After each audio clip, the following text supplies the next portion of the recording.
Good afternoon, everybody, and welcome to our Recruit and Retain Your Best Team webinar. Delighted that you can all join us. My name is Chris Lamb from Sheffield Chamber of Commerce, and I'll be facilitating for you today. The housekeeping slides will appear in a moment. Please familiarise yourself with the ground rules because we just have this power hour together and we've got quite a lot to pack in. So we have two presentations from two experts in their field, Pratap and Fragomens. So we will also have some time for Q&A at the end. So please put any questions you have in the chat box and we will come to them when we're finished with the presentations. So without further ado, can I introduce you to two of our experts from Pratap who will be taking you through attracting and retaining your team. So Nick and Nicola are two of the founding partners of Pratap Partnership. They're a team of 15 recruiters who have worked together for 20 years in their own company for 5. They specialise in recruiting at executive and management levels across finance, HR, commercial and operations, with most of their activity in Yorkshire. And hot off the press, Pratap Partnership has just been shortlisted as Best Recruitment Company to Work For in their National Industry Awards. How about that? So without further ado, I will introduce you to Nick and Nicola. Thank you. That was a wonderful introduction. It's lovely to hear that. That news was hot off the press last Thursday. So first time I've heard that out loud. Thank you very much, Chris. Let me just make sure I've got everything started here, sharing screens and on slideshow. So Chris, is that all live?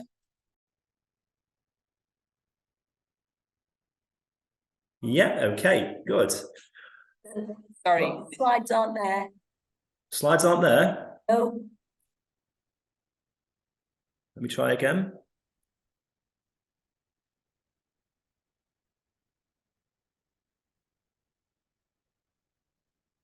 Still no slides? Still no slides. Okay, that's interesting. Let me try something different. Isn't it always the way when we had a rehearsal before we let everybody in, the slides were there? Oh, there you go. Is that on now? Yeah, we just need to make it into a slideshow. All good? All good. Apologies about that. That's not the perfect introduction. No, I was just going to say this is the first time we've spoken at an event with Sheffield Chamber. So thank you very, very much for all joining us. And thank you, EJ and Chris, for inviting us onto it. With it being our first one, they've told us we need to make it especially good. So we're setting the bar quite highly.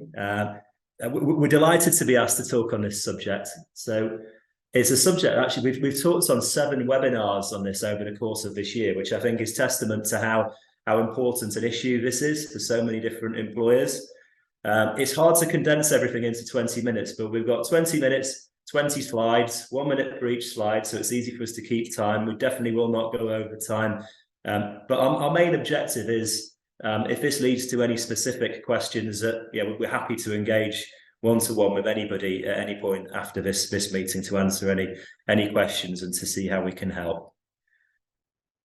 So we're going to talk about 4 things, but really, I think the first thing is, why do we all need a recruitment masterclass at the moment? And I think everybody does, and everybody does all the time. We do in our team. We go through refresher training every 2 months because so much has changed. And on my next screen, I'll show you all the challenges that are summarised for employers over the last 3 years. There's been so many challenges, and there are so many solutions as well, that it is really, really hard to keep up.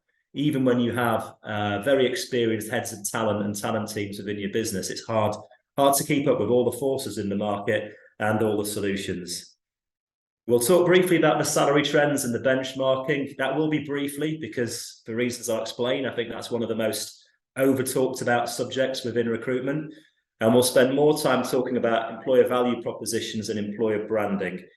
When things go right, this is normally where employers have got it got it spot on. When things go wrong, it usually starts from this point. And then the recruitment process, to finish with, we've looked at the delegates list and saw the quality of the organisations represented. And you probably all know the basics of recruitment, and everyone is already a good recruiter. But in today's market, it's not enough just to be a good recruiter. You've got to get the process right and the basics right to become a great recruiter to get the best outcome for your business. So with no further ado, you'll see the challenges of my clip art, and I've done these slides myself, so don't expect any fancy animation. This is a bit of scene setting really at the start. And I suppose quite often when we come to meet a new employer, and we work with everyone across South Yorkshire from the NHS to small tech startups, when they've been recruiting or trying to do it themselves or things have gone wrong, one of the first questions is it just us? Are we getting something wrong? And it rarely is. There are a lot of factors that are making this a really challenging strategy at the moment. There's more changes for employers and employees have been happening over the last 3 or 4 years than at any time in my 25 years in recruitment. There are more job adverts out there, and I'll give you some data on that. And the job adverts aren't doing what they used to do. They're not just sat in the Sheffield Star on a Thursday afternoon for someone to pick up. They're going out and finding people and finding different ways to engage with people. We have out of control wage inflation. Horrible little picture on the bottom left. Yeah, we are still less than 2 years since coming out of the last lockdown, and the pendulum's still swinging for the hybrid home and office working. And then at the bottom, this image for Time magazine here. The gap between most people leading businesses being Gen X and most people joining businesses being younger millennials and Gen Z is one of the biggest challenges that is talked about, but it doesn't get anywhere near enough airtime. So we'll touch on that, albeit not as much depth as we'd like to have, but we'll keep that within our time limits. So just to take this big picture, we always look at the REC report on jobs and the Office of National Statistics. And these numbers they're numbers, and obviously I'm a recruitment company owner, so I'm going to say they're fascinating, but they really have been fascinating over the last couple of years. So you can see, if you look at the first two numbers, there are only 400,000 more job seekers than there are job vacancies. As recently as between 12-18 months ago, there were more vacancies by 100,000 over the job seekers. Now that's the closest that range has been since the start of looking at this data. It really shows the challenge that employers have got. The risks of losing people to other employers and not attracting people are as real as they ever have been. That's even before you start delving deeper into the specific skills and motivations of the job seekers. And some of the jobs within the vacant list, a lot of them are tech roles, but they're also critical roles, doctors and financial accountants as well. So it's really, really tight. It's about as tight between the supply and the demand as it's ever been. And then we insert this number here, which also comes from the ONS of the number of job adverts. But this was as high as 1.8, 1.9 million at the start of last year, which it's a number, but if you put the number in a context, it's an astronomical number. That's the number of positions that are being advertised. Now, granted, some of them will be the same job advertised several times, but when you look at this, and it goes back to my slide before of the robots and the way the tech works, these adverts are going out and finding your people. And when you're recruiting, these adverts are your competition as well. So the headline market forces really are stacked very, very heavily in favour of the employees at the moment. So look more on South Yorkshire. This is a real crude way of doing it. This was just looking on Indeed last Thursday, Friday at how many jobs there are in South Yorkshire. Again, that number is extremely high. There are 49 jobs for HR managers. There are over 1,000 jobs for IT. There are just under 1,000 jobs for accountants. So the first tip, and we're going to try and litter our presentation with tips rather than just make it general, is you can fight fire with fire and flood the market with all of your job adverts, but that doesn't work for us. It doesn't work for many employers. It's about having better quality adverts, better worded, and in the smart places. And the better quality worded adverts have three things. They empathise with the candidates a lot more. So the first line, the last line needs to put yourself in the eyes of the candidate. They need to be brief, less than 200 words.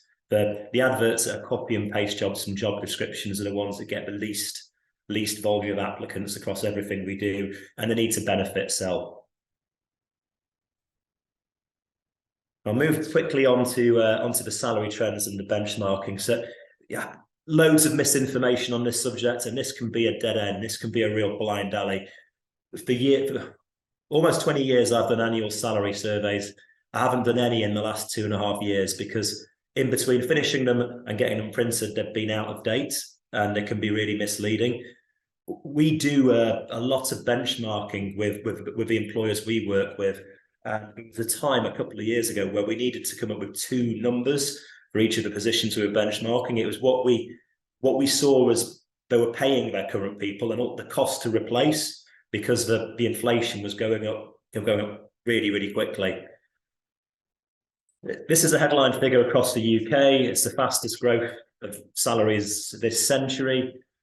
That number in real terms, if someone's earning 30k today, if that carries on in 3 years' time, they'll be earning 37.5k. So it's an issue, but it's taken over too many conversations. The salaries, 2 things. One, we need to look at the granular detail, but salary is not always as strong a motivator for candidates as the employers think it should be. So yes, it's important to look at, but not in isolation. One quick slide just to illustrate my first point on here. This is looking at some of the disciplines and the levels that are above the 7.8%. So there are a range of jobs that are over it. Finance and IT are 2. Management and senior management across most disciplines have been inflated at a higher rate than entry level and director level as well. So a very, very early stage in the cost of living, some of the advisory firms, KPMG gave everyone across the board a 4K salary rise. There were lots of things being done, but those across the board, same level ones, from a recruitment point of view, not always been the best advised. This is a challenge, and this takes longer than the minute on this slide, but the key tip is to work out where you pay compared to your cohort of competitors and to have a context and a key message. If you're a top quartile payer, great.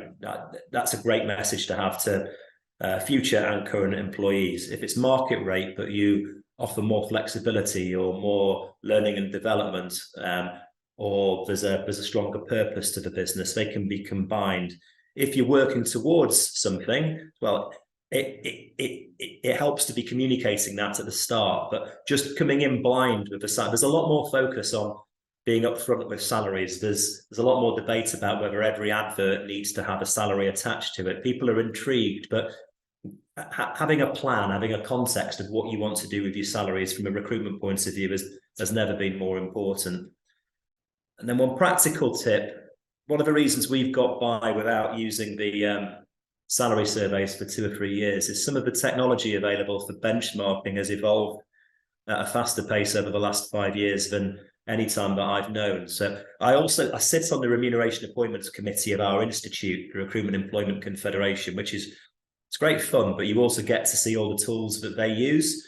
And this is the one package which came out most accurate on everything we looked at. We used 3 or 4 different benchmarking tools for a number of key roles, and they all came out with different numbers, which is not a good starting point. The reason why we've invested in Sendex over the last 2 years is not because it's got the largest cohort, it's got the newest data. So data that's less than a year old, that is over a year old, falls off of their benchmark. So it's really accurate. So we've advised a number of corporates and larger organizations to invest in it. And for our SME startup businesses, we use it ourselves with our own subscription to help them set the right benchmark.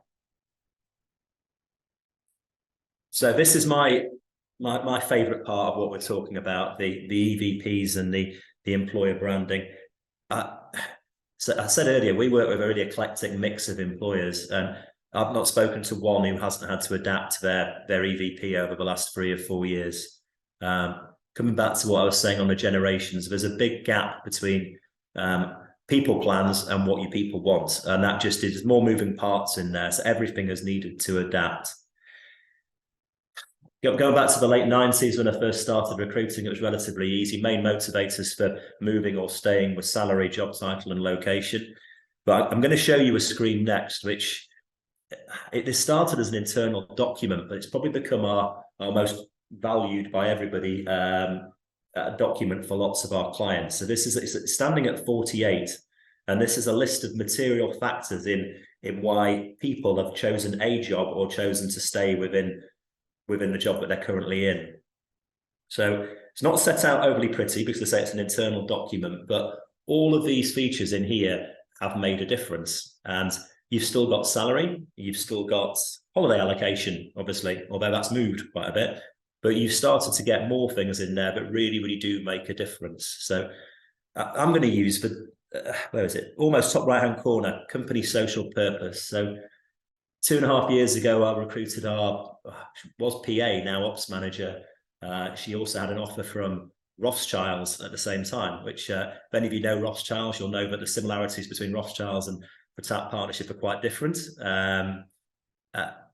The thing that we did differently was before we offered Jess, we gave her a version of this document and asked her to circle what was most important to her.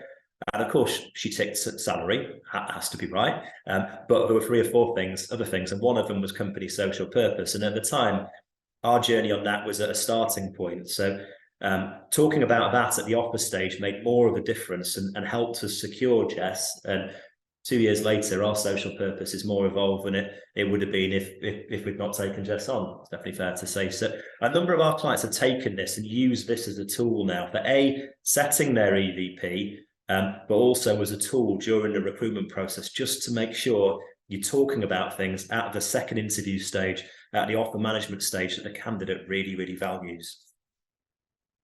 This is step 1. So I was with a client yesterday, brilliant employer in Sheffield. They did what most employers do, which is excitedly put this down, get a pen out, start tick, tick, tick, tick, tick. Yes, we do this, but it's only half the battle. It's then how is it communicated? And this has become more challenging as well over the last few years, because it used to be simple, put it on the careers page and the intranet, but that on its own doesn't work. Is it aligned to what our people want? The 3 key bits of communication for this are the talk back, the annual engagement survey, exit interviews, and passing a probation feedback. Of every other way that we've looked at and spoken to employers, those are the 3 most effective ways of making sure that the EVP is aligned to what your people want. How does it compare to competitors? You've got to know which competitors you want to benchmark against, first of all.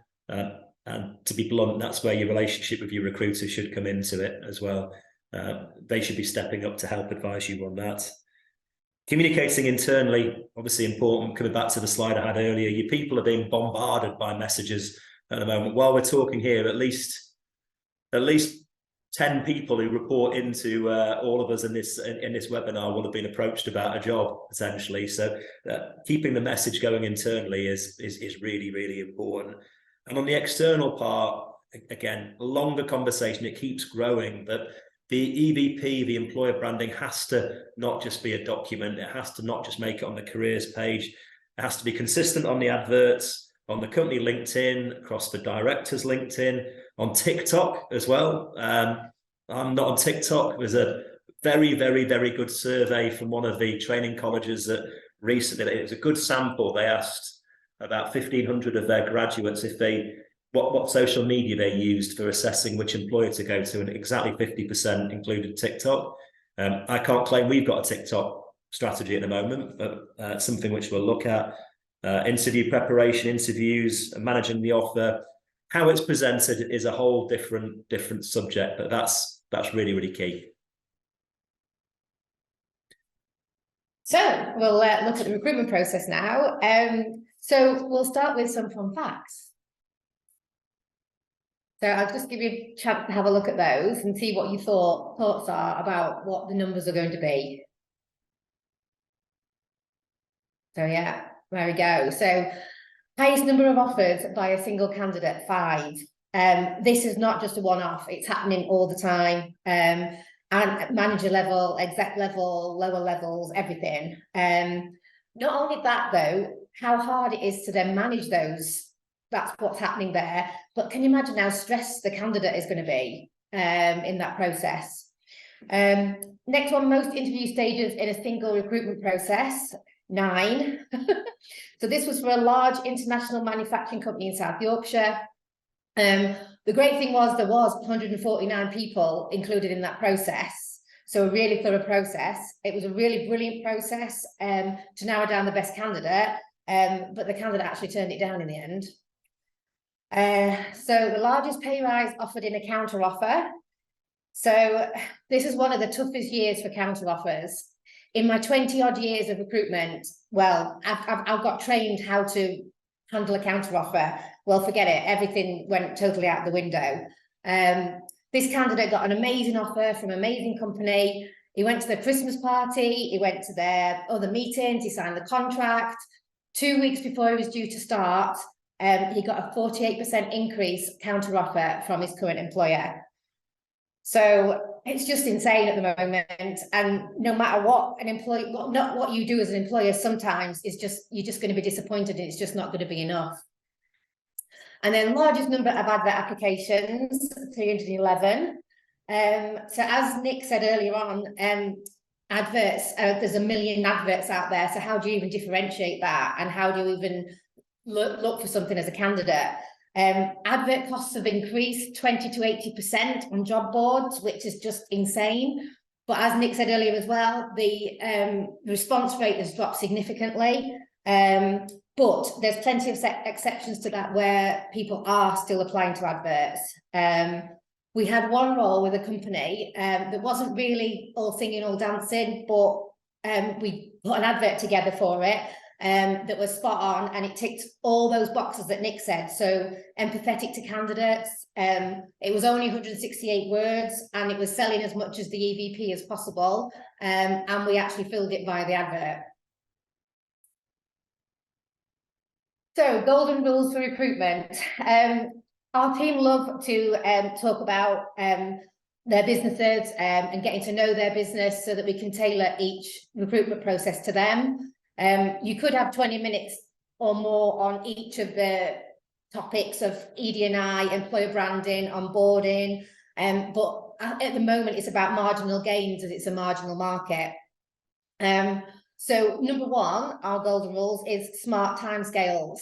So each time what we found is if something has gone wrong, where the recruitment process has gone wrong with an employer, it's generally because of they want to start interviewing too soon or interviewing too late and their expectations aren't set right. So exec level is generally a bit longer, but you only want it sort of 1 to 2 weeks from the start of the campaign from it for an interview and no longer than that at the moment.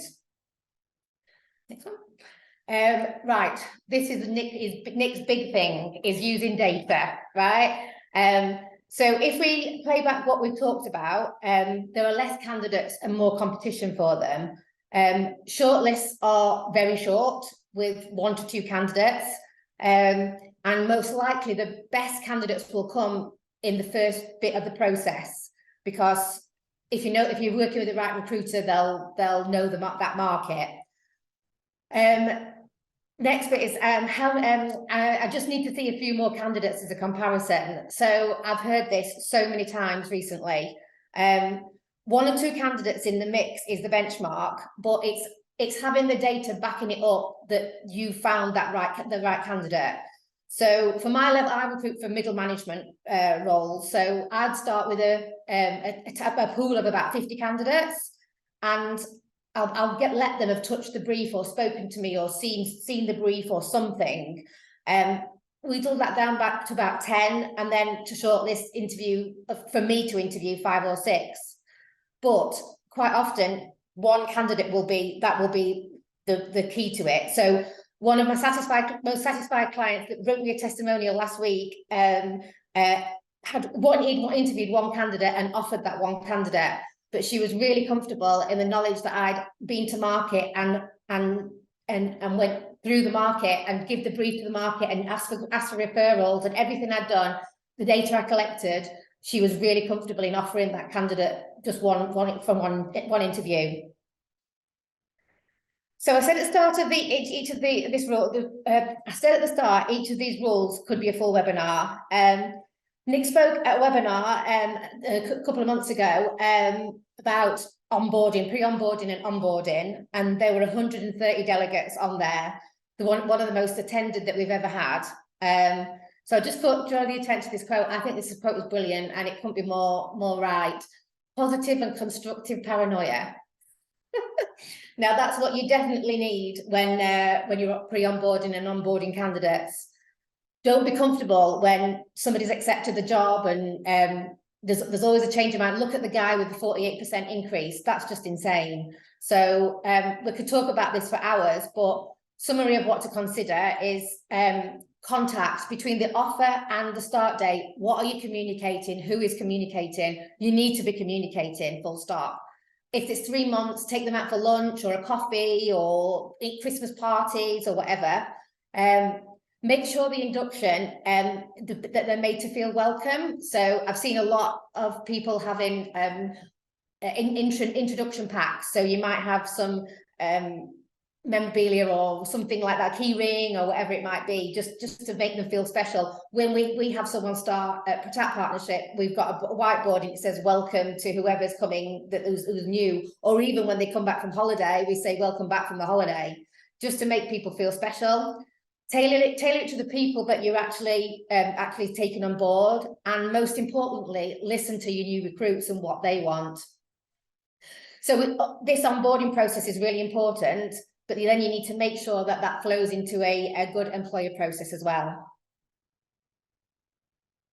I think we've gone 3 minutes over, so hopefully that's not too bad. But thank you. I'll hand back control to Chris. And yeah, thank you very much. That was very interesting. So our next presentation is from Gillian Gibbons and Kathleen O'Donnell from Fragomens, who are going to take us through an introduction to how immigration can support skill shortages in your business. Gillian is a manager in the UK inbound immigration team at Fragomens. She's worked in corporate immigration for 15 years and is currently responsible for managing new client introductions to the firm and assisting clients with aspects of UK immigration, including the points-based system, good old PBS. Previously headed up Fragomens' Tier 5 International Internship Programme, which helps global companies deliver large, structured, annual UK internship programmes, as well as supporting small, medium-sized businesses with small off-cycle programmes. Specialises in the energy sector, helping clients navigate the complexities of the applicable immigration law. And Kathleen is a director in the UK inbound immigration team at Fragomens. She's worked in immigration for 23 years and loves working with our regional clients across the north of Scotland. She specialises in the energy sector and is helping clients to look at their whole immigration plan, whether that be UK only or how to move people as easily as possible globally. So over to Kathleen and Gillian. Thanks very much, Christine, and thanks, EJ, for kindly sharing our slides. So I'll show you on the first one that we've got is a very brief overview of Fragomens. So you can see who are we? So we're a global immigration firm with over 50 offices worldwide. In the UK, we've got our Sheffield and London offices, and then offices in over 170 countries globally. I'm very lucky, despite the Belfast accent, to work in our lovely Sheffield office along with the brilliant Gillian. So there are now 400 of us in the Sheffield office, a really great buzzy office to work in. Probably the easiest way of explaining what we do is to say, if you wanted to hire a US national, for example, to work for you in the UK, we would help to get them and their family, if they had any, the right visa to live and work here. We can do the same if you wanted to send somebody from the UK to work in the US, for example, or anywhere in the world. We can also help people to get the right immigration permission to maybe set up a business in here, or come and carry out business meetings, come and study here, or do an internship, as Gillian mentioned. So all things related to living and working in the UK, or anywhere in the world. So I'll hand over to Gillian now to explain how the immigration can help you fill your talent gaps. Thank you, Gillian. Thank you, Kathleen. Right, so the slides I'm going to go through are sort of focusing on how you can leverage the UK immigration system to address talent gaps in your company. So the UK immigration system, leveraged effectively, can help give you a competitive edge when sourcing and retaining highly skilled talent. As we experience the economic downturn, being open to source and talent internationally is ever more important, as the backdrop to these economic conditions are continued global skills and labour gaps, especially in the technology and other sectors crucial to economic development, and a challenging labour market, with the UK labour market still being described as Pratap mentioned earlier, tight, with high vacancies and low unemployment. So finding the right talent becomes more challenging. So how can you use the UK immigration system? How can it help employers out there? So it provides flexible arrangements for UK companies. It offers different immigration routes and programs that facilitate the hiring of foreign talent from around the world. Some visa routes require sponsorship from the UK company, others don't, and I will go through some of these in the next slide. It can be used to support talent attraction strategy. So firstly, looking at the candidate sifting and recruitment stage by familiarising yourself with the different visa options out there and what it means to hire someone with a particular type of visa will allow you to make more informed decisions. Secondly, when going out to market to source candidates, assuming you already have a sponsor license in place, consider highlighting in your job adverts that sponsorship for a work visa will be supported. You could also consider targeting certain countries with advertising where you know there is an active talent pool.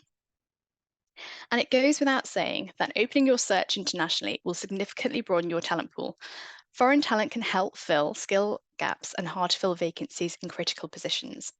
This huge talent pool can help you reduce your time to hire and therefore positively impact project timescales, business output, and revenues.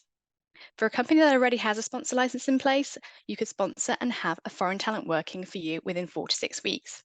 Yes, there will be an investment required to pay for the individual sponsorship and the visa costs, but it's worth weighing that up against the cost per hire and the negative impact to business of not having someone in that position. Leveraging the UK immigration system can help you retain talent. For example, if you hire someone with within the UK on a graduate visa, assuming you have a sponsor license in place, you can then retain them on a skilled worker visa. Also, for global companies with offices overseas, you can look to grow your international talent. The Global Business Mobility Senior or Specialist Worker Visa route, formerly known as the ICT or the Intercompany Transfer route, allows you to bring talent from one of your overseas offices on a temporary basis for up to 5 years. And this is a win-win situation for all. As the employee gains international experience, it's a great opportunity to share ways of working, best practice, support the career development, and the UK company benefits from the skills and the intercompany knowledge they bring. Lots of research out there has shown that organisations that embrace inclusivity and diversity perform better compared to their peers through things like greater innovation, broader skill sets, improved employee satisfaction, and they are just a few of many. And so again, embracing diversity can give you your company a competitive edge.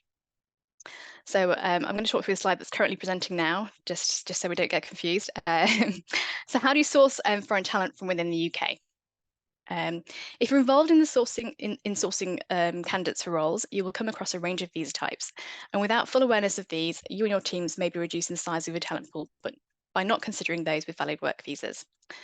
Understandably, you may steer away from these candidates and you don't know what the visa allows the individual to do or what the longer term prospects are for them with your company. So I'm just going to go through some of the most common types of visas you may encounter. So the skilled worker and global business mobility visa, there are many individuals on this in the UK. Whilst they may be tied to a particular employer, they can look to change their employer and obtain sponsorship with a different employer. The student visa, indeed, with such visas, there are restrictions on the number of hours they can work for you during term time, but during their vacation and once they've completed their course, they can work for you full time. It's a great way to bring in fresh talent initially and give you a number of months to determine if you'd like to sponsor them longer term, say on a skilled worker visa. Many go on to graduate visas once they've successfully completed their bachelor's degree or higher. And I'm guessing a lot of you have been coming across these a lot more over the last 2 years. The graduate visa is valid for 2 years, and during this time, they can work for any UK employer. It cannot be extended, so a company can look to sponsor them on a skilled worker visa once their visa comes to an end. The Youth Mobility Scheme visa, this allows individuals from certain countries like Canada, New Zealand, Australia, to name a few, who are between the ages of 18 to 30, and they can obtain a visa up to 2 years. New Zealand nationals can apply for, up to the age of 35 and can get up to 3 years. Again, they can work for any UK employer during the validity of their visa, and you can also look to switch them onto a skilled worker visa. UK ancestry, this is for Commonwealth citizens who have a grandparent born in the, or had a grandparent born in the UK. And as long as someone with this visa is actively looking for employment or in employment, they can theoretically keep extending their visa for every 5 years. So it's not time limited per se. And what you tend to find is that most people look to apply for settlement after 5 years. The family partner or spousal visa, these are issued to individuals who are married to a British or Irish citizen or someone who is settled in the UK. They can get up to 33 months initially and then can extend for further 30 months. As long as the marriage or the partnership remains, they too can look to apply for settlement in the future. Global talent and high potential individual visas, perhaps less common due to the high eligibility requirements to obtain such visas in the first place. The global talent visa is for exceptional and internationally recognized individuals who are leaders in the field, such as the arts and culture, digital technology. There is no time limit and they can extend for as long as required, but can also switch into the skilled worker route and can also apply for settlement after 3 or 5 years. Someone who is on a high potential individual visa, they would have been awarded this for qualification they'd obtained from a prestigious international university. They get up to a maximum of 2 years, and again, at that point, they can look to switch into a skilled worker visa. Moving on to the next slide. So how can you source talent from outside the UK? For the purposes of this presentation, I'm going to focus on the 2 main sponsored visa routes, the skilled worker and the GBM SSW visa, or the ICT visa. Both do require a company to have a sponsor license in place. And just to reiterate again, by having a sponsor license to sponsor individuals under one of these routes really does give you a competitive advantage and puts you on a level playing field with your competitors that do have a sponsor license. So let's have a look at the skilled worker visa. It used to be known as the Tier 2 general visa, which some of you may be familiar with. But in order to go down this route, the company needs to be filling a genuine vacancy. There's no longer the requirement to test the resident labour market, which some of you may recall, it was a real administrative burden for companies. It would certainly add at least 1 to 2 months onto the overall lead time for visa sponsorship. So thankfully, that's no longer required. And it is possible to be paid between the role needs to be skilled to RQF level 3 or above, which is A-level equivalent, and the minimum salary requirement is 26,200 per annum, or the going rate, whichever is higher. It is possible to be paid between 70 to 90% of the minimum salary. So if the individual is classed as a new entrant, their role is on the short occupation list, or they hold a PhD. So there are ways of hiring certain individuals on a reduced salary rate. There is an English language requirement that needs to be met, which is B1 level. That's deemed to be intermediate level. And there are a number of ways that can be met. So sitting an English language test, having a foreign degree taught in English, being from a majority English speaking country. And the great thing about this visa type is there is no limit to the duration you can be on this visa. So an individual can get 5 years from the outset and then can extend for a further 5 years. But what you tend to find is most individuals apply for settlement after 5 years in the UK. You can bring dependents, so that's your spouse, civil partner, unmarried partner, and dependent children under 18. And there are a number of government fees that need to be paid. Certificate of sponsorship, visa fee, immigration skills charge, immigration health surcharge. A UK company must legally cover the cost of the COS and the immigration skills charge fee. I would say in the main, for most of our clients, they generally cover all the government fees, but an employer can choose to pass on the other government fees to the individual. You can get a skilled worker visa if the role is on the shortage occupation list. The salary threshold is reduced to 80% and the visa fee is also reduced. So it's always worth checking to see if the role is on that list. The GBM SW visa route, which is the ICT route, as mentioned earlier, it's a great option to use in order to facilitate the movement of talent from your overseas office to the UK. Quickly going through some of the requirements there, because I appreciate these slides are quite detailed. The employee needs to have worked for the company overseas for 12 months or more, unless, of course, they are classed as a high earner. The role needs to be skilled to RQF level 6 or above, which is graduate level. So that's a step up from the skilled worker route. And because of that, the minimum salary requirement is 45,800 per annum, or the going rate, whichever is higher. The duration on this visa is limited. So in the main, an individual can spend a cumulative total of 5 years. If they're a high earner, then that's 9 years. They too can bring dependents, the same as the skilled worker route. And there is also the option to switch into the skilled worker route in country. And I guess in a situation where this may happen is that initially the plan is to bring the person to the UK on a temporary basis, but actually the role's evolved, and then they decide actually they want the role to sort of, or the individual to remain indefinitely. So it makes sense to switch them onto a skilled worker visa. Government fees are the same. And again, the rules around what the sponsor must pay applies to. So moving on to the next slide. I just wanted to draw your attention to the government authorised exchange visa. I expect not many of you will know about this option. A company does not need a sponsor license to have someone work on this visa. It does, however, need an approved sponsor to act as an overarching body. And Fragomens is uniquely placed, and it is actually the only immigration provider to have its own license, which is called the International Internship Scheme. It's a great short-term visa option for those companies looking to attract new graduates from overseas to gain work experience or to undertake an internship. The role does need to be supernumerary, and so not filling an open vacancy with the company, and you can get up to 12 months, and after that they can switch into a skilled worker visa. Fragomens supports many companies, from large corporates with annual internship programs and SMEs and startups. So if you think this may be of interest to your company, please do let myself or Kathleen know. Next slide. So this slide is just covering some of the sort of sponsor license management, sort of legal and compliance considerations. I can see, so we've talked a lot about sponsored work visas and the need to have a sponsor license in order to utilise these routes. And I can see there are a handful of you attending this webinar that already have a sponsor license, either under the skilled worker or the GBM SSW route, or both. So you'll be familiar with the process of obtaining a license. However, for those that don't, and for the many benefits that I've repeatedly highlighted throughout the slides, it's worth considering having one in place, particularly if you're struggling to find the right skilled talent. You may be surprised to learn that approximately 6 to 9,500 organisations are registered as licensed sponsors for work and study, and that's a significant number. So these companies will all have that competitive edge over those that don't have a licence.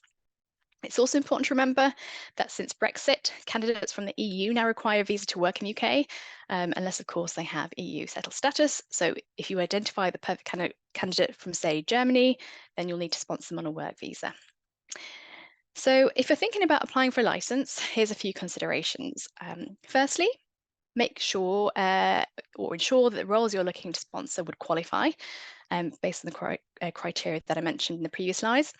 Make sure you choose the correct route to obtain your license under, and ensure you have personnel within your company that can assume the key roles required to manage a license.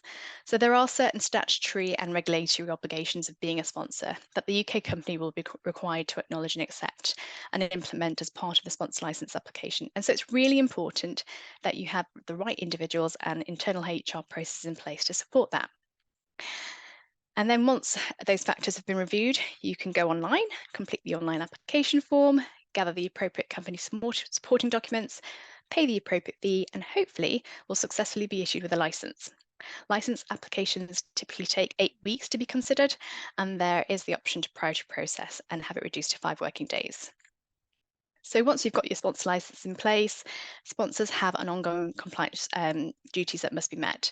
And that's things like tracking visa expirations and making sure that you don't fall foul of employing illegal migrants, monitoring their whereabouts, having their up-to-date contact details, Ensuring that you're updating their sponsorship records. So if their roles change, such as due to a promotion or office location, for example, moving to hybrid working, making sure that that's updated accordingly.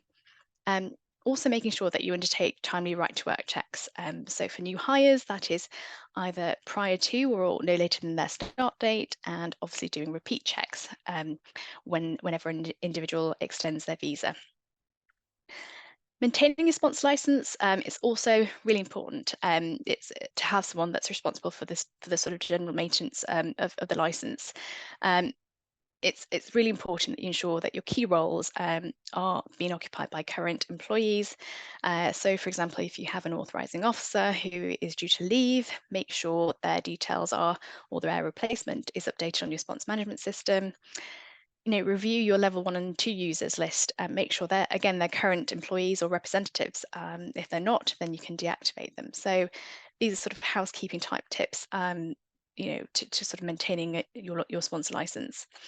Track your annual COS allocation and renewal dates. And this is really because you don't want to be in a position whereby you would like to offer a position to someone who requires sponsorship, but then suddenly realise you don't have any COS allocation. And the risk is a delay to that offer could mean you lose that talent to a competitor. So proactively review and anticipate the number of causes you are likely to require each year and ensure that request is made during the renewal window or before the expiration date. Track your license expiry date. Licenses are valid for 4 years, so it's easy to lose track of time, and possibly that person that was responsible for tracking may leave the company during that time. So but the implications of your license expiring, especially if you are sponsoring employees, could result in revocation of your license and the unfortunate curtailment of employees' visas. So that's quite a sort of a big thing to keep an eye on. Changes to your company. Quite often we see companies go through mergers and acquisitions, and it can result in the change of structure to the organisation. So it's always important to consider if updates need to be made to the Home Office. For example, a company's immediate parent company has changed, that needs to be reported to the Home Office within 20 working days. And obviously by not doing so, you're operating your licence non-compliantly. So those examples may seem quite rare and extreme, but the implications can be quite profound. Therefore, it's just really important to make sure that you have the right personnel in place to manage the sponsor license. So I realised I've gone through my slides very quickly due to the limited time, but of course, if you do have any questions on any of those areas that I've covered, feel free to reach out to me following the webinar, and I'll pass over to Kathleen. Thanks, Gillian. So another way you can find great talent is to work with a brilliant organisation called Talent Beyond Boundaries. We're so lucky to partner with them. So Talent Beyond Boundaries connects skilled refugees stuck all over the world with employers. In the UK, the Home Office has very kindly made the immigration process slightly easier for people who are hired through Talent Beyond Boundaries. We've been really lucky to employ 2 wonderful Afghan refugees who work as paralegals in our team. I can't speak highly enough of the organisation and the brilliant talent that they can put you in touch with. So if you're interested about them and how they can help you, I'll be happy to set up an intro with them afterwards. Thank you. Moving on to slide 10. Thank you. So this slide shows a summary of the key trends we're seeing in immigration this year. I think very similar to Pratap, so that was very interesting. I'll just pick up the top 3 that might be of interest. Firstly, the world, as Pratap said, are still experiencing a much sharper than expected economic downturn, with inflation higher than we've seen for decades. So with these economic conditions and continuing sort of global skills and employment gaps, especially in technology, which again Pratap referred to, and other sectors that are really important to economic development. We do have a tough job market, so where employees are more careful in their work-related decisions. It's great to hear how Pratap explained that so well, and we're seeing that much more than we have in previous months. And employers are doing so much to try to keep their skilled and increasingly discerning employees. Again, great to hear Pratap explain it. Secondly, as the use of remote work and hybrid work policies continues to grow, there can be serious immigration implications for employees. For example, if they're found to be working illegally in Spain, and it's got significant consequences for both the employee and the employer that people may not be aware of, even though it's so popular after COVID. And this kind of environment leaves companies sort of struggling to adapt with immigration professionals and global mobility teams. And we are seeing now completely integrated in the key decision making and strategy building processes in many companies. And finally, the last thing we're seeing in immigration is government processing delays are still a key issue as backlogs are heavy from COVID-related closures, and this has been made sadly worse by the ongoing Ukrainian refugee crisis. So despite these setbacks and to encourage immigration, some governments have brought creative measures to make work permission and business travel processes easier. And they, for example, they've been making skilled occupation lists, and these are replacing traditional employment-based immigration schemes, so that employers can access a new pool of candidates and hopefully relieve the depressed market conditions. So again, I could see a lot of tie-ins there with Pratap and what you were saying about what you've noticed since COVID, and again, the hybrid working, etc. Moving on to our final slide. Thank you, EJ. So this is a summary of how Fragment can help you. In my own words, we can take the pain and the admin burden out of the immigration process. We can look after the end-to-end process for you and your employees. So from getting the sponsor license that Gillian mentioned, right the way through to tracking when to renew a visa. We can make sure you and your employees are compliant with immigration rules, ever changing. The Home Office are out and about again, doing a lot of audits of companies to look at their immigration and right to work processes. We also at Fragment can help with your right to work process. So checking if they've got the right to work before they begin with you, again, tying in closely with Pratap.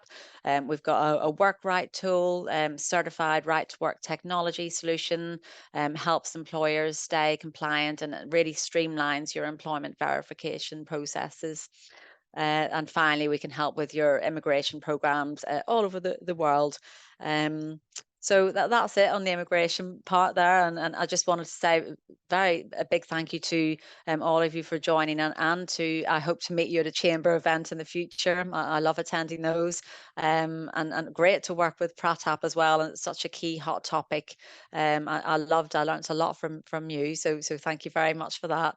And back over to the chamber. Thank you. Thank you very much. That sounds very intense and quite a lot to it. So I think we've just time for a couple of questions. So first one, Nick and Nicola. What are the hardest skills to recruit for at the minute? The hardest vacancies to fill? Where are the real skills gaps that businesses are finding hard to get talent for? You're on mute, Nick. There are some really technical roles that are, I think the most advertised role across the region at the moment is a front-end developer or a cloud technician. So when you get to some of those roles, they're really quite tricky. Even within finance and more technical financial accounting roles, but in general, it's the management level and the senior management level which is difficult, because there's been a real squeeze. Good people have been promoted or have moved on and progressed really quickly. So the time between being a good through you've earned your stripe level to then being a leader, a director, has been reduced quite significantly. I think within IT skills, within lots of roles, those have been addressed a lot. Some of the online learning, but lots of other employers have brought in has addressed some of the lack within that area. But there's not many jobs where there's a real chronic shortage where you can't find a resolution. And I think the key thing is blending the skills with the competencies and the softer skills. And we're not finding the same lengths of the shortlists for some skills that we had 7, 8, 9, 10 years ago, but finding them to a reasonable level with a learning appetite, a growth mindset, and the right values orientation, and the right softer skills, interpersonal skills, is the right way of addressing it. Perfect.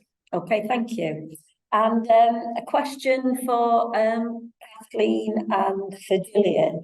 So if I'm a business who's struggling to fill a vacancy and I want to consider bringing in talent from abroad, how long roughly would it take from the beginning of that process to actually getting them into my business typically?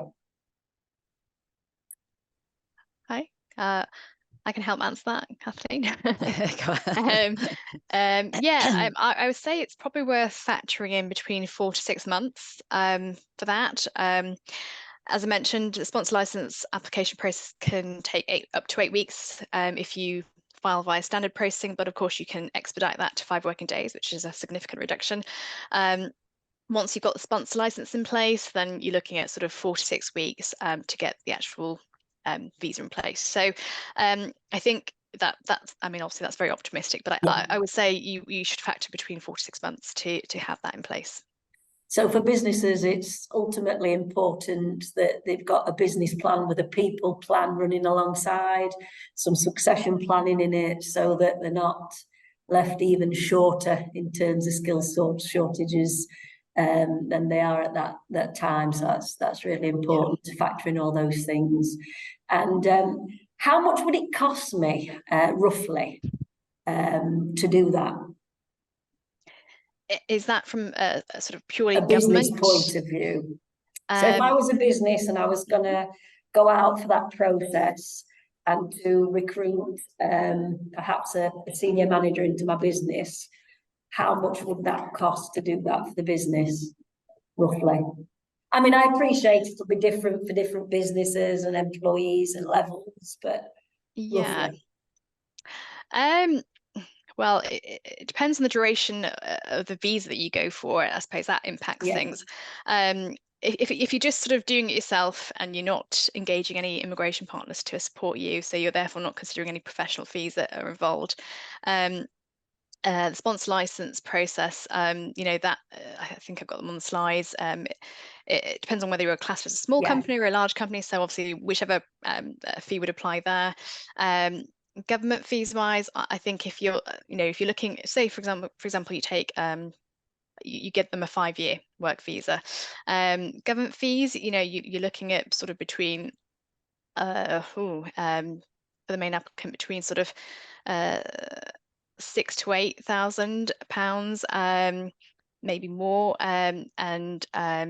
yeah, so I think that's where the major cost is actually. It's the government fees that you kind of have to factor in. I guess the best advice is, because of the compliance and the process, to take professional help. Yeah, absolutely. We can certainly guide you through that process. It sounds straightforward and it's designed to be straightforward, but often we find that it's a lot harder than employees think to sort of navigate through the requirements. Don't know, it sounded pretty technical to me. But hey ho. Okay, well, we're close on past now, so thank you very much for everybody who has attended. If you've got any questions that you can think of that you haven't put in the chat box, please let us have them and we'll get them to our panel of experts.